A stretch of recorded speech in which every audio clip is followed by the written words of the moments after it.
Еліміздің жастары білім алуына толық жағдай жасалуда. Сөзімізге дәлел ретінде сан түрлі білім жобаларын айтуға болады. Солардың бірі жастарды серпілткен серпін бағдарламасы. Бұл жоба 4 жылдан бері іске асырылып келеді. Биыл бағдарлама қанша грант бөлінді, қандай мамандықтарға басымдық берілмек.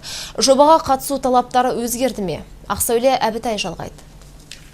Тараздық Берік Қапар серпін бағдарламасы бойынша Семейдегі колледжде білім алған. Енді дәл осы жоба арқылы Қарағанды я болмаса Қостанайдағы жоғарғы оқу орындарының біріне түссем деген мақсаты бар. Мамандығы геодезист картограф. Жас маман алыс аймаққа жіберсе баруға дайынмын деп отыр. Бастысы кәсібім сұранысқа ие, жалақысы жақсы болса дейді. Геодезия және картография мамандығы техникалық мамандық. Қазақстан Республикасында жалпы біздің мемлекетімізде техникалық мамандықтар өте тапшы.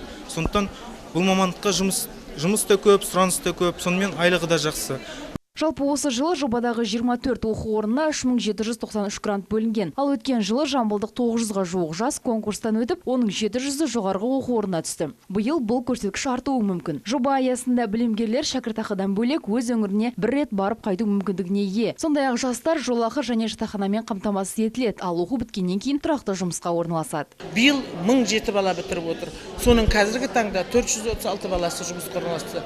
Соның бірі Ридер қаласы, Шығыс Қазақстан облысында 22 студенттің 20-сы кастинг зауытына металлург болып жұмысқа кірді. Олардың өндірістік практика кезіндегі айлығы 160 мың болса, қазіргі таңда 300 мыңнан. Өңірлік талапкерлер құжаттарын 3 бірдей жоғарғы оқу орындарында тапсыра алады. Қазір оқу ордаларында жастардың қарасы көп. Барлығы да алыс аймақ болса да тегін грантқа үміткер. Басым көпшілігі техникалық мамандықтарды таңдауда. Тек ветеринария және медицина мамандықтарына әзірге құжаттар қабылдау тоқтатылған. Жоба аясында көзделген тағы бір мақсат оңтүстік жастарын жұмыс күші артық шығыс пен теріскейге жіберу. Солтүстіктен келген мамандар жобаның екі жақ үшін тиімді екенін алға тартады.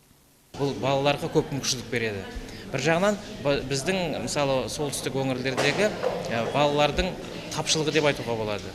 Өйткені бізде 14-ші жылы біз Шымкентте болғанда оларда 40 абитуриент шығатын болса, мысалы бізде Павлодар облысының 4-ақ мың болған. Биыл 4-ші рет өткізіліп отырған жобаға құжаттар қабылдау 30-шы шілдеге дейін жалғасады. Жамбыл жастарының тегін оқу гранттарын алуға әлі де мүмкіндіктер бар. Дегенмен де оңтүстіктен солтүстікке алған жастар көшінің өзіне салынған инвестицияны қаншалықты ақтайтындығын араға жылдар салып білетін боламыз. Ақсәуле Әбітай, Нұрлан Оспаналы, Jet News.